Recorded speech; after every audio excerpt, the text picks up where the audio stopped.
Hey, I'm Dave, and today Chris is my guest, Hello. and we're here to talk about the Walking Dead universe tabletop role playing game from Free League. And this is the one and only RPG Rundown.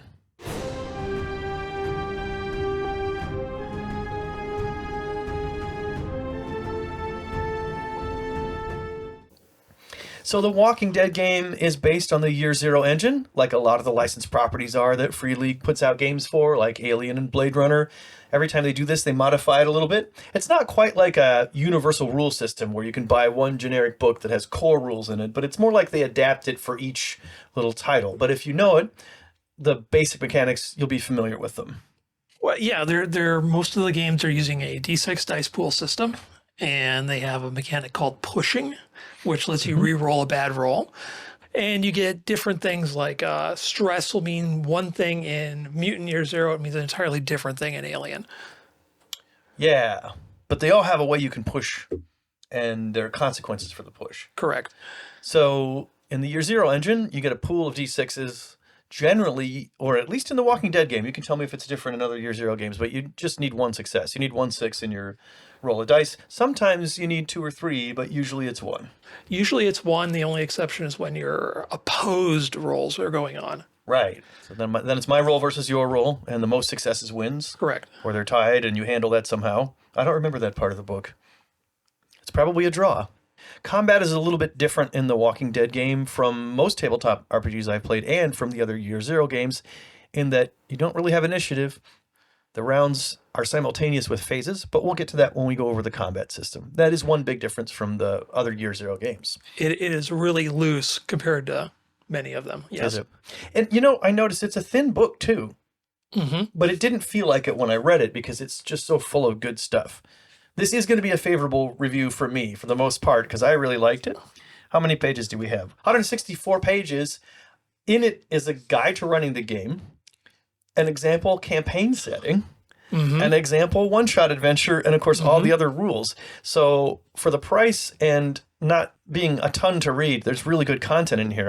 I think it's a good value prospect.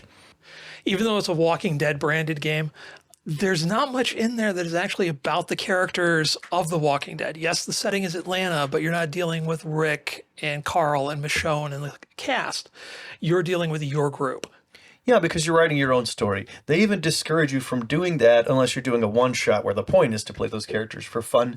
But if you're doing seasons and campaigns, they strongly discourage the licensed characters as anything but making cameos, basically, for a little flavor. Which I think makes sense. I like that. They really want you to tell your own story. They don't want you to be beholden to that story. Yes, when you're doing something with an established IP, canon characters tend to dominate any session they show Right. up in. Yep. So they start with the general playing section. We've mentioned some of what's in it, campaign mode versus survival mode. So they call a one-shot a survival mode, and it really has different goals. It is balls-to-the-wall survival horror in the most classic sense. I think probably every character will die by the end of a one-shot. I think that's sort of the design, but I suppose you don't have to play it that way. Then there are threat levels in the game, which is an abstract way to handle how likely it is for a zombie attack to occur. We mentioned the dice pool. If you push, your roll. So when you push, you add 1 extra die. That die is called a stress die. And if you roll a 1 on the stress die, something bad happens. And those stress dice stay, I think, right? Yes, they're going to continue to be. You're going to continue to roll them whenever you have to roll your pool. You also roll your stress. You also roll the stress. And so I believe successes on the stress die are still successes. So 6s on the stress dice are still 6s. So it's going to be easier for you to have a success, but you're going to have complications happen. That is called messing up. The game literally calls it messing up when you roll a 1. On their custom dice, that's a little walker. So you do need to have 2 colors of dice so you know the difference between the stress dice and the regular dice in the pool. Ones on the regular dice do not introduce those complications. That's not messing up in games terms. There's a helpful principles of the game section in that general playing section. Chris and I both noticed that and were impressed with it because it's a little bit beyond your normal, like, what is a role-playing game? What is a game master? They do have that for new players, but they also have this principles of the game section with really good guidelines in it. And the one that I think we both liked the most was that fiction comes first.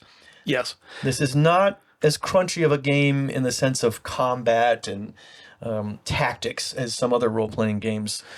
It is a storytelling game. That stuff is there, But this is primarily a story-driven game, and they make no bones about saying that right up front. If you want a combat-heavy, crunchy Free League game, go look at Twilight 2000. There you go. Is that based on Year Zero also? It is, but it is slightly different game mechanics. Sure. Dice mechanics, excuse me. Oh, okay. And that's something we could talk about at a later In date. another video, yeah. We'll check that game out. The principles of the game is something that Free League includes in all of their games and tweaks for each particular setting. Right, so not every Free League game that uses Year Zero has this rule fiction comes first. But it makes sense for the way the system works. And it makes sense for the kinds of stories you're going to tell, too. It does. Yeah.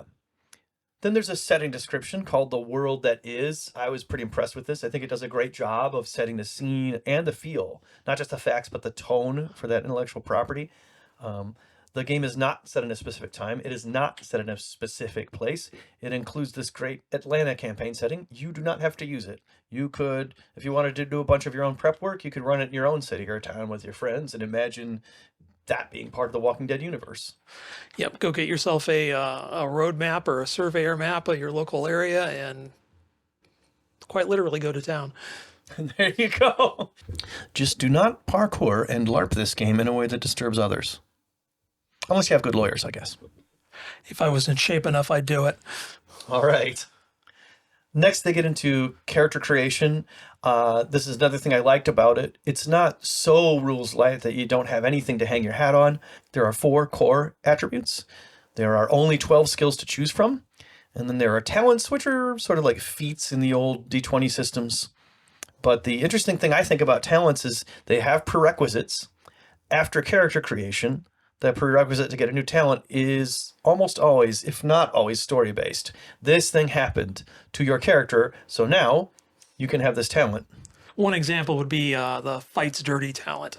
You'll get if you've killed someone with your bare hands, you're going to get a bonus when you're doing unarmed combat. If you take that talent. Yes. That's what enables you to take the talent, is that actually happens in the game. So there's strength to the talents. They really are effective. They're not just story window dressing. They're powerful. But they also merge with the story because they're based on what happens to your character. Health in the game involves 4 levels of hurt. It's the more abstract type of health management. You're not sitting there bookkeeping hit points a lot. Different things happen when you move through those 4 levels. The last level is called broken, means you're out of combat. Once you're broken, if you get hit again, in other words, if you take another injury, you do die.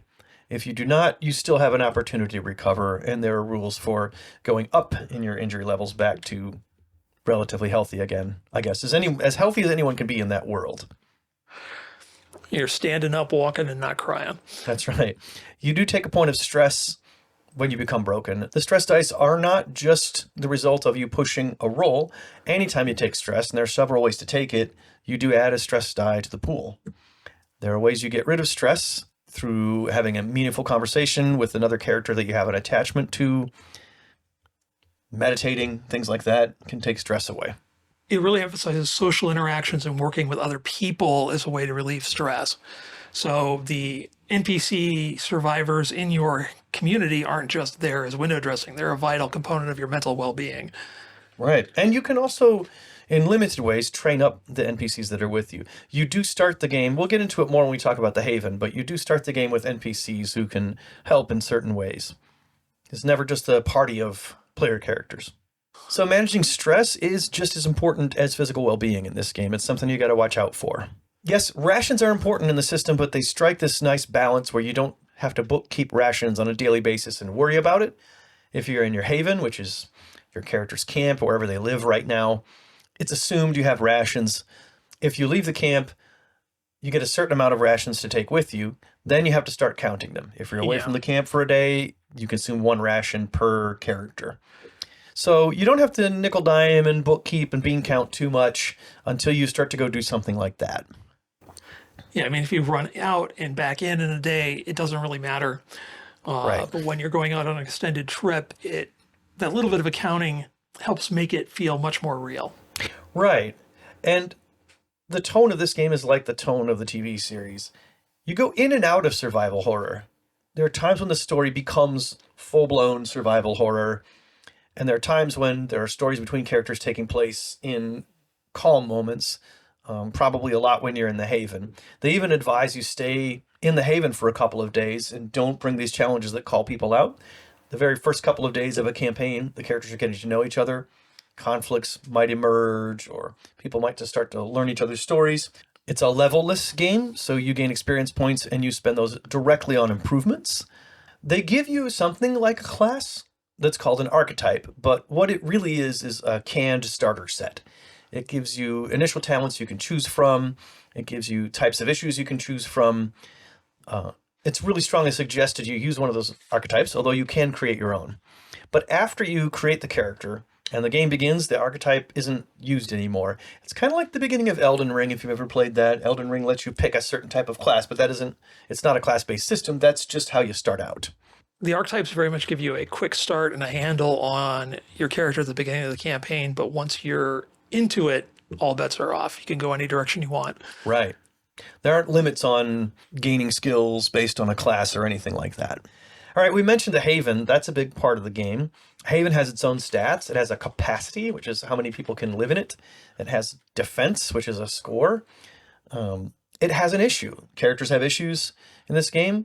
Character issue might be, I watched my mom die, and now I protect elderly mom-like women compulsively. The Haven has an issue. An example would be like this Haven runs out of food quickly. Something like this Haven has one open door that can't be barricaded for some reason. These are opportunities for what the game calls challenges, which are sort of like a combination between a quest and a goal, I guess, or either or. So issues in the Haven can cause challenges, just like issues in characters can cause challenges. It's something to do before the zombies eat you. There you go. A Haven can be repaired or improved in some limited ways. And then you can go on runs from the Haven, like we mentioned, going out to get rations, going out to get supplies, maybe rescue somebody. Right, because the Havens aren't self-sufficient. They have capacity to keep you going for a long time, but you're going to have to go out into the world and deal with things.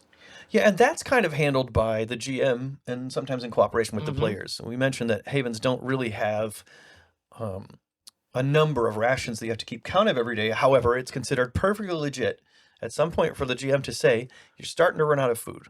You need to go on a supply run. A good GM would probably start to warn about that sessions ahead. He wouldn't drop it right on the players all of a sudden. But the point is that it's, in a way, it's loosely similar to milestone leveling in D&D. And I'm not talking about the leveling system here, because there isn't one. But in that sense of when the GM and the players feel like it's time, that's when it happens.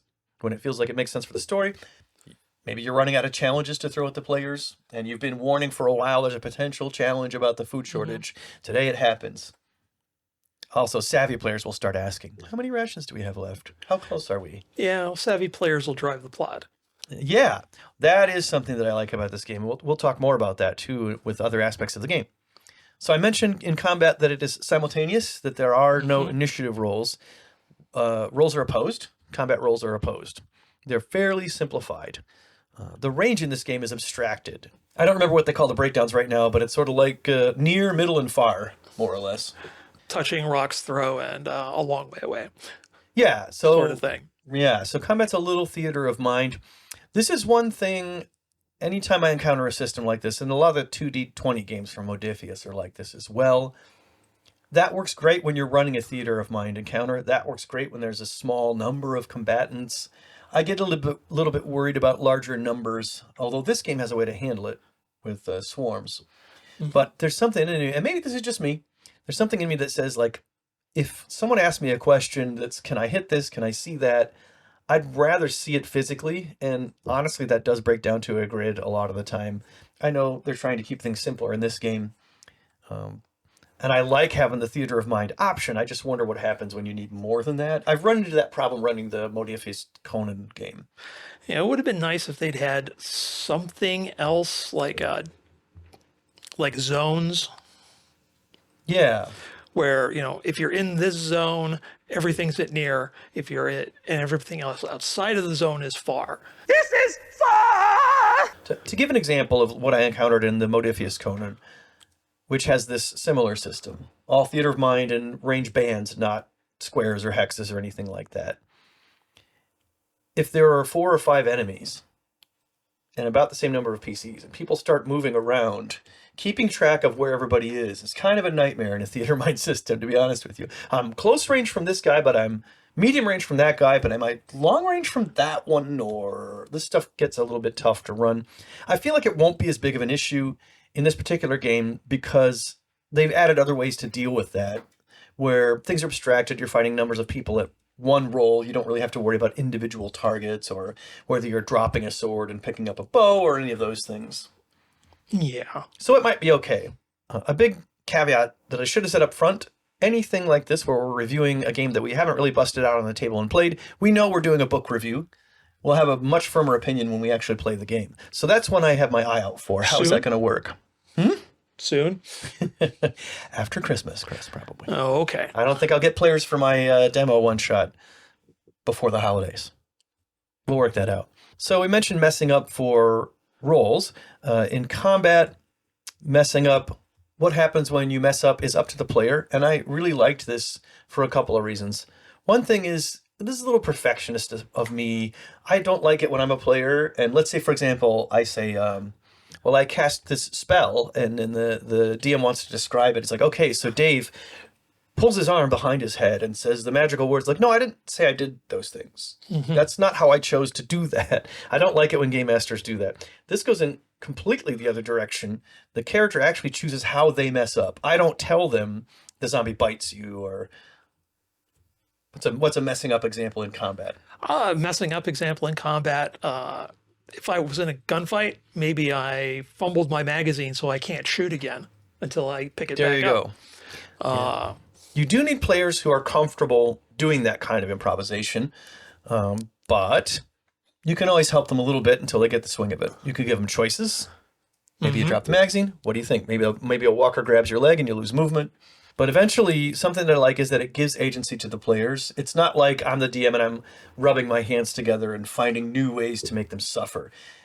That in turn reinforces that we're cooperating on this. It gets a little buy-in from the players, I think. Because often players in an RPG can feel like they're playing against the game master rather than against the creatures the game master controls. And that is an important distinction. Very true. It gets them more involved in the narrative space. They're Yeah. not fighting the game master. You're saying, I messed up. How can I make this interesting? Yeah, and I may have a video in me about this. I call it oppositional storytelling versus cooperative storytelling. Oppositional storytelling is where players, including the game master, are fighting each other for what's actually going on in the story. That's conflict between the players, not conflict between the characters. That's oppositional storytelling. There are 2 levels of fighting. Well, 3 if we count the zombies. But there are 2 levels of fighting among human characters. That's duels versus brawls. Duels are pretty simple. They're also the base rules for combat. They are also used in the brawl combat. They're expanded on in the brawl combat. But Right. duels are very quick theater of mind. Really handy way to handle, like, 2 people face off. What happens? So in a brawl, you have phases almost like in a miniature game, except that the phases represent actions your character can take. Your character decides to take one of these actions, and they're like taking cover, ranged combat attack, close combat attack, movement. But they all happen in that sequence. So if 2 people are making a close combat attack action, those happen at the same time in the game time. Yeah, basically the GM calls out the phase. Right. And the first thing is, does anyone want to take cover? If you want to spend your action taking cover, that's when you do it. Then the next one is ranged combat. And if somebody's taking a shot at you, I hope you took cover. Right? You've lost your chance to decide to do that at that Correct. point. Yes. Yeah, it's really a sort of a linear economy of making you make a choice. There's a leadership capability that I thought was interesting. A lot of games have this, where you can give some kind of abstract speech and it gives someone a +1. There's something cool about the leadership in this game, though. It works with the dice pool. The number of successes you roll on your leadership roll, you can give those successes to other players as adding dice to their pool. So if I roll 3 successes, I have 3 added dice I can aid other people with. That I thought was pretty cool. So the way healing works, you naturally heal 1 point per day if you have rations. So say you're close to your haven, you drag your asses back there, and you hang out for a few days. You go up a level every day, assuming you have something to eat. If you are broken, you are down. Yeah. Maybe not unconscious, but definitely not a combatant anymore. Basic damage The first 3 levels until you get to broken, it's just like you get knocked around, scratches, bruises, a couple of cuts. It's when you get to broken that things get really serious. Yeah. So you go down, you take a point of stress, so that adds stress to your dice pool, and then you roll on a lovely crit table. And I like my tables. I know sometimes people associate tables with crunch and bogging combat down. What they've done here, I think, is done very nicely. Combat is quick and simple, but if you get broken, that's when you bust out the table. That presumably isn't going to happen 5 times during a combat encounter, right? So Hopefully not. The real crunch comes when the crisis comes. And I like that. And this is a crit table, a lot like one you might have seen in other more complicated RPG systems, where you can lose a body part. You might die if you roll the wrong crit. Crits are going to stay with you. I mean, if it's a possible wound, it's probably on that table. Yeah, that's true too. Yeah, it was a good table. I liked it. It's shocking and colorful, and there's a lot of it. That's what I want in a crit table. You can come back from crit injuries that threaten to kill you, because many of them threaten to kill you over time. If it doesn't kill you immediately, you get a condition that if it's not fixed in a few minutes or a few hours or a few days, depending on what that condition is, you will die from it. You need medical equipment, either basic or advanced, to recover from these. They fall into 2 different severities that require one or the other. And this is fun. You attempt to stabilize someone, you could mess up that roll, and there are consequences for that too. They can decrease the amount of time the person has to live before the solution comes. They can, I think, outright kill him, if I remember right. Yes. Yeah. I think that's if they're down to minutes then. Yes. The game does have gear, which is what it calls equipment. Gear can give bonus to a dice pool. So it gives you extra dice. Yeah. Yeah. Anytime I say bonus to the dice roll, I really mean you're adding a dice to the pool. I'm really not using the language correctly. But gear will give you 1 or more extra dice added to your pool when you use the gear to do something. I do like the way they're using the pooling mechanics, so you don't really have to do a bunch of modifier math. It's just, I roll this many dice. Roll that many dice, count the 6s. Yeah. Gear can also break down and need repair, kind of like your Haven. Gear is not just good the rest of the game for you, and anything like this. So gear, in a way, has issues. And that's a great feature for games set where gear is not available. Yeah. Limited gear, you can't just go buy another one. Correct. You can't go to town and ask the armorer to fix your armor for a couple of gold. Yeah, you take care of your equipment and it'll take care of you. There you go. One of the ways that gear breaks down is using it. And your stress die rolls a walker when you use it. That's doesn't have to be that, but that's a choice you can make. Oh yeah, my gun jammed. Now it needs to be fixed. Everything in the game has issues overtly or not. Something's literally used the capital I issue. Vehicles have issues. You've mentioned Havens have issues. Characters have issues. And that's their handy way of reminding you that any of these things can be turned into what they call a challenge. So I mentioned this before. Challenges are just their way of giving the character something they need to or will want to do or have to do. It's kind of like a quest, but also a need, something they need. And so it keeps your mind as a GM centered around, oh, right, like the Haven has this issue. I can bring a challenge out of it. Things have been uninteresting maybe for a session, or maybe they defeated the challenges that they had, but you're not at the end game state yet. There's an easy thing you can do. You think about the issues. Issues are already there. They're baked into everything. Each piece of gear doesn't have a unique issue per se, but all gear has the issue of being breakable. And the whole idea of issues ties into the whole zombie genre itself. Yes, the zombies are always a threat out there, but real danger is other people, the location you're at, the stuff you brought with you. The zombies are more like a sea you can drown in. The other issues are like the people on the boat with you, and the boat, and other boats. And the hammer that they brought in that they're pounding on the heel with. There are vehicles in the game that give you some example vehicles. Like Haven's vehicles have issues. They have other stats like armor and hull. You can use it as a weapon. You can try to ram someone with your vehicle. And it's just like in the real world, that isn't going to end well for your vehicle. Right. That's true. And maybe not for you either. There are rules about what happens when you do that. Vehicles can be repaired also, just like gear. You don't have to bookkeep your fuel. You have to track it point by point. A lot like rations in a Haven, it comes up when it comes up. It can be an issue that you decide is a challenge at some point. The issue is this thing has terrible gas mileage. Right. And in the back of your head, you're thinking, they've been out for a while, and none of them has asked about the gas. Or maybe you've got an EV and it's got a short range. Ha! Modern problems. Mm-hmm. If you got an EV, you got to have a generator or solar panels, because there's no electric grid anymore. Bicycle. Don't try to ram someone on a bike. No, you got all the NPCs back in the Haven riding on exercise bikes, generating power. What if you could? Oh, that would cause issues. What if you could get some zombies to do that in the back room? Get them all locked up, and they are running a generator by somehow you get them to Walking on a treadmill. walking in a treadmill with meat in front of them. I'm Oh. putting this in my game right now. It's It's a not- spoiler for Chris. It's not the meat in front of you. It's that there's a cell door, and you're on one side of the cell door, and they're on the other side, and they keep trying to walk on the treadmill to get Oh, yeah. to you, and they can't. But what if they get out? Well, that's an issue, isn't it? Exactly. Hey, this is a great example of how issues work. The treadmill breaks. Got to go in there and fix it. All the treadmills break. You don't get energy anymore. Now what? You got to go in there and fix it and hold the zombies off. That's an issue for your perpetual motion zombie machine. I think that's an immoral solution to the power situation. They're just zombies. Yeah. Yeah, they were people. Past. So you're okay with killing zombies, but not exploiting them for power generation. See, I already like this. I feel like we're playing the game already, and I like it. We've come up with a cool situation. When they're trying to eat you, they're a threat. Yeah. When you're exploiting them, you're the threat. Oh, so it's not self-defense. Yeah. So, okay. Speaking of threats, Yes? are we ready for threat level? Yeah, let's talk about threat levels. They are initially set by the GM. They even, if you get the starter set, they even come with this dial that keeps track of the threat level. You can smack it down in front of your players to make them scared. So what is a threat level? A threat level is how likely zombies are to attack your group, wherever they are right now in game time. It changes in game too. Mess ups, that's one thing you can choose for a mess up to do when you roll a walker on a die. Is like, well, the threat level goes Don't up. roll dice.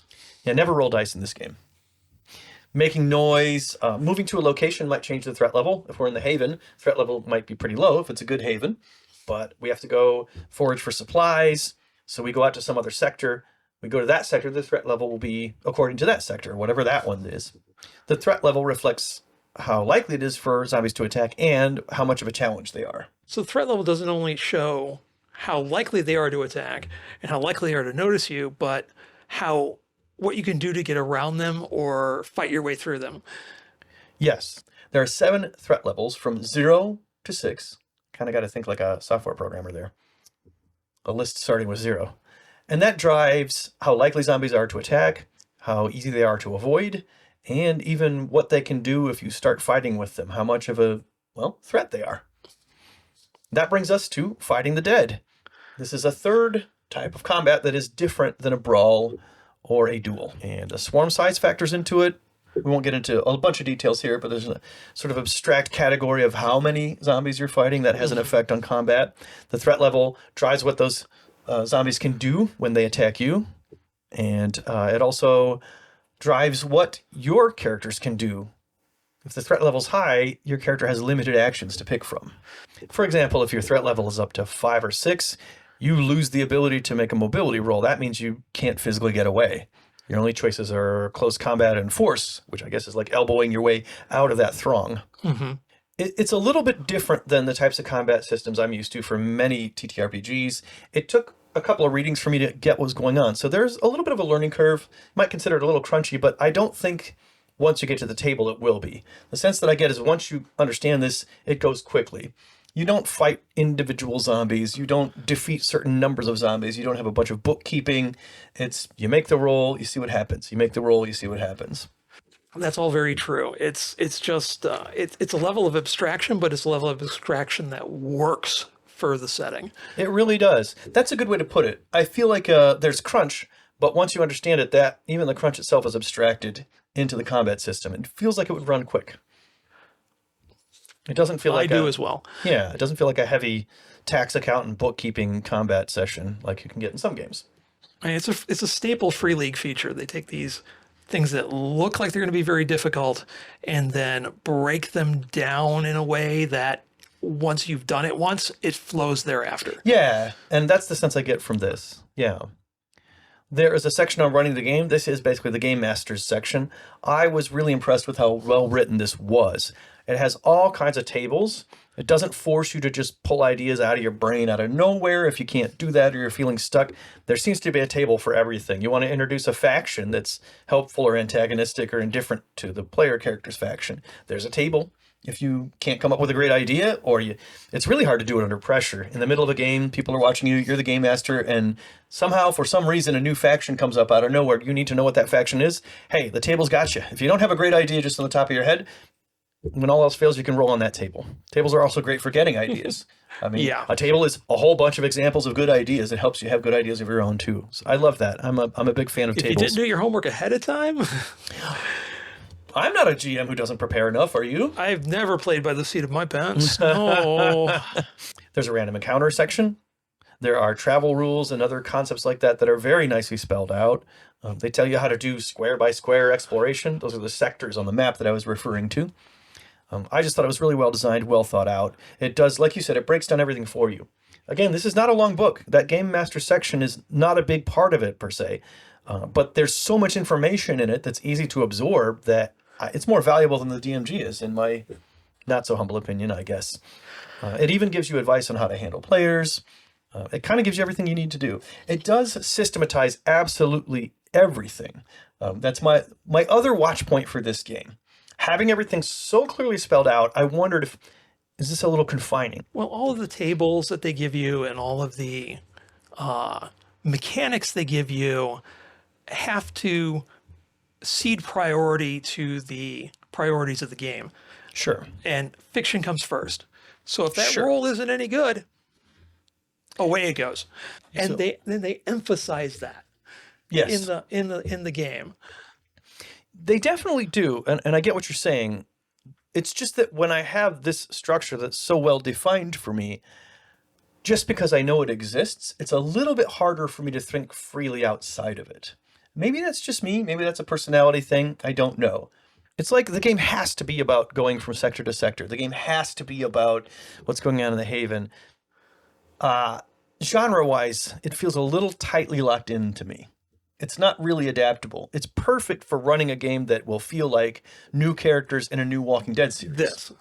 Right. For any Romero-style zombie game where it's shamblers, it's really good at that. If you could throw away all the references to The Walking Dead and have an excellent zombie-themed game here. That's true. Yeah, I don't mean to say that it's tied into that intellectual property and those characters or those places. I just mean the types of stories that those shows tell is pretty much all you could do with this game. And if that's all you want out of the game, and there's nothing wrong with that, because that might be all I want of it too. I don't know. I got to explore. But it's not super expandable. You're not going to be able to say, imagine that you were a new director that revived the Walking Dead franchise 20 years from now, but you had a different take on it and the stories work differently. I don't think you could do that with this game. This is kind of the other spectrum from a generic core rule system. It would take a lot of work. Yeah, this is all the way down very specific. That isn't necessarily criticism.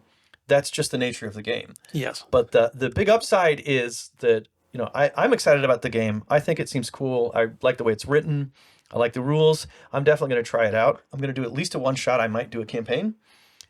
So it doesn't scare me away from it, but it is one thing that I notice. If you're expecting to build kind of your own zombie story style and universe out of it, this might not be the best choice. But if you want to run the types of stories that are told on The Walking Dead, this is great.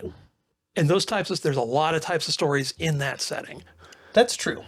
But they all revolve around exploring sectors and dealing with factions and people having interpersonal issues of a very specific type. Mm-hmm. They do have that in common, which, again, the book captures really well. The last section, before the appendixes and the indexes and all of that, and after the campaign setting, we already mentioned that, is solo play. This was an interesting prospect. I was very curious to see how they would handle solo play. I have played exactly one other solo tabletop RPG in my life, years and years ago in the 80s, and it was Tunnels and Trolls. It was like a choose-your-own-adventure book. Everything you could do was mapped out. So, in other words, it was more like a computer RPG in that sense. You couldn't make totally free choices. You couldn't say, I want to try to climb the wall, because if that wasn't one of your choice blocks in the script, you couldn't do it. That's the downside. But you did have roles in combat. You could do solo combat against monsters. And then it'd be like, if you won the combat, go here. If you lost, go there. That's my familiarity with solo TTRPGs and how they might work. Pretty much me too. Yeah. Alone Against the Dark. Yeah. This game doesn't have that at all. What it has is tables you roll on for certain things to kind of auto-generate this or that. But you still decide on the issues. You still play out as a solo player what your issue is with an NPC or what your anchor is with your anchoring NPC. And I wondered about really playing this for a long time solo for fun. I mean, it seemed to me like you're just writing a story in your head that's informed by these rules and informed by the setting. And yeah, there's some structure around it for fighting or what have you, for foraging to see if you're successful. But at that point, why are you doing any of that when you're also making up both parts of the story yourself? In other words, you're both the GM and the player. That sounds not that interesting to me. That sounds like I would be having a conversation with well, I tell the NPC this, and I imagine they say that, and then I imagine I say this back. One person doing that felt a little strange to me, and they're not necessarily saying this is a great way to play the game. They're putting it out there, and they even suggest that as a GM-less way to explore it. You could have more than one player character play in the solo style, and instead you're doing it with no prep, but you have some structure to freewheel it. That seemed really interesting to me. I could also see me doing that as a game master to come up with ideas. What if I am this player and I confront them with the situation? I've got this really nice structure in solo play for me to be able to easily do that by myself. It's a little bit better than imagining I'm the game master and imagining I'm the player. That's two things to hold in your head. These solo rules make that really easy. So almost playtesting things or just kind of freewheeling it with friends, solo play seems like a good thing to do that with. I don't know if I would sit down and certainly not do a solo campaign. That really would just feel like I was trying out the rules for hours and hours and hours at a time. It's not quite like a solo board game where you're not sure how it's going to turn out and that type of thing. Yeah, it's not the ideal way to play the game. No. Obviously.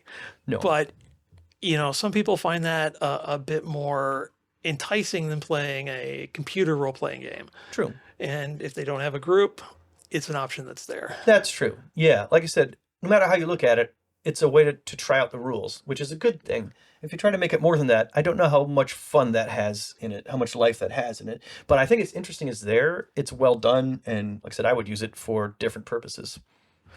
Yeah, it's not going to be something that's fun for you or me, but I do know people who really enjoy that style of gaming. Oh, fair enough. Yeah, maybe it's just not my thing. So now we'll move to our takes. This is my take. I think it's interesting that it's rules light, but it still has some crunch in places that make that crunch interesting. Like I mentioned earlier, learning how the zombie combat works, it's a little bit head scratching. You're going to spend a little time in there sussing out exactly what the rules are saying and what they mean. But I think once you get going, you're not going to be looking them up again. You're not going to be going, wait, what was the thing? It's going to flow. I like that balance. I've been thinking a lot lately about the perceived spectrum of rules light with high role play to rules heavy with low role play. I'm not sure I believe that spectrum has to be that one-dimensional. And this is one thing I find interesting in this book. There's crunch here and there, but not in the combat, not in making a dice roll. Where did you find the crunch? Just reading and coming to terms with how the combat works. Okay. Yeah, there's not a lot. There's very little. That would be it, actually. Learning the combat rules feels crunchy, but I don't think playing them out will. And what I'm saying is that's interesting to me. It shows a lot of promise for a system that has some grit and depth to it that still doesn't bog you down and slow the game down when you use it. Okay, the best way I can put what I mean by that. A lot of systems to me, they're either crunchy through every part, and so they feel heavy, or they're rules light through every part. And that's cool, and it sometimes makes people feel more free to do role play, but then if everything isn't very defined, we don't have things to hang our hats on. We don't have structures on which to build something. It's almost like telling, this is a super extreme, unfair comparison, but it's just the best I have right now. It's almost like telling someone, I'm not going to buy you Lego blocks. Instead, you can imagine a car in your head exactly the way you want it. It's like, yeah, but I want to put it together and see it and push it and make it work as a Lego car. Right? But if the Legos were cumbersome to use, you wouldn't want to do that. You would go back to imagining. Again, it's an imperfect comparison because there's more going on than just imagining when you role play. But having something to hang your hat on with rules. Actually, here's a great example. Sometimes tracking things, I've talked about that already in this video. Bookkeeping ammo, bookkeeping rations. It's a pain. I don't know any game masters that do that. I'm sure some do. I've never met them. Oh, Another area where systems are typically considered crunchy is if there's a lot of bookkeeping to do, or you have to keep track of ammo, you have to keep track of rations and food. That starts to be another thing that you have to remember to do, and another thing you have to bookkeep and bean count. And this is where I thought this game struck a nice balance between being a little crunchy with it, but not too much. You're okay if you're in your haven and your haven doesn't have the issue that food is difficult. But you worry about it when it makes it interesting. That's when the crunch comes in. That little bit of crunch in this game comes in when it's interesting and not when it isn't. And that's what I like about the balance between the two. That's probably my favorite thing about the system. I also just like the setting. I've been wanting to run some kind of zombie game forever, but I just haven't found most of them appealing. I think this is going to be actually the first zombie TTRPG I've ever run. All right, I'm looking forward to it. Let's get your take. All right, so my take. The game is pretty light compared to what I'm used to. While it has little bits of crunch in the mechanics, they quickly resolve themselves and become smooth playing. I really like archetype systems where you don't have to go through a complicated character creation path. Yeah. It gives you something to focus on to start with. And then the way The Walking Dead is experience and advancement, the way your character changes flows from that. So you're not stuck as the lawmaker. Right. You're not stuck as the kid. You can become whoever you want to be if you've had the experiences. Yeah, and even your issues and anchors can change pretty easily too. And the other part I really liked is that while, as I've said before, that the zombies aren't the danger, it's the people you're around with are the danger. It really focuses on interpersonal dynamics, the role-playing aspects of things, because that's one of your main ways to relieve stress. You're going to get more interaction with NPCs and your fellow players in a more relaxed setting instead of it always being high stakes, life and death combat based. Yeah. Yeah. Well, those are our takes. I hope you agree. And if you don't, I don't care if you agree. Well, I don't hope if you agree with me one way or the other, because you should think what you want. But I want you to take that thought and put it into a comment and let us know what that is so we can talk about it. Have you played the game? Are you excited about playing it? Let us know. As always, please like and subscribe. It really helps us out. We've also got a Discord server you can join and talk a little bit more in sort of real time in Discord. And that link is in the description. And that's that for The Walking Dead and both of our takes. So until next time, may all your 20s be natural. Except for once, many, many years ago, I played a demo of Torg with you over at the Griffin. do you remember what Torg is? The other role-playing game. Yes, I do. That might go in an outtake. Pegasus Spiel.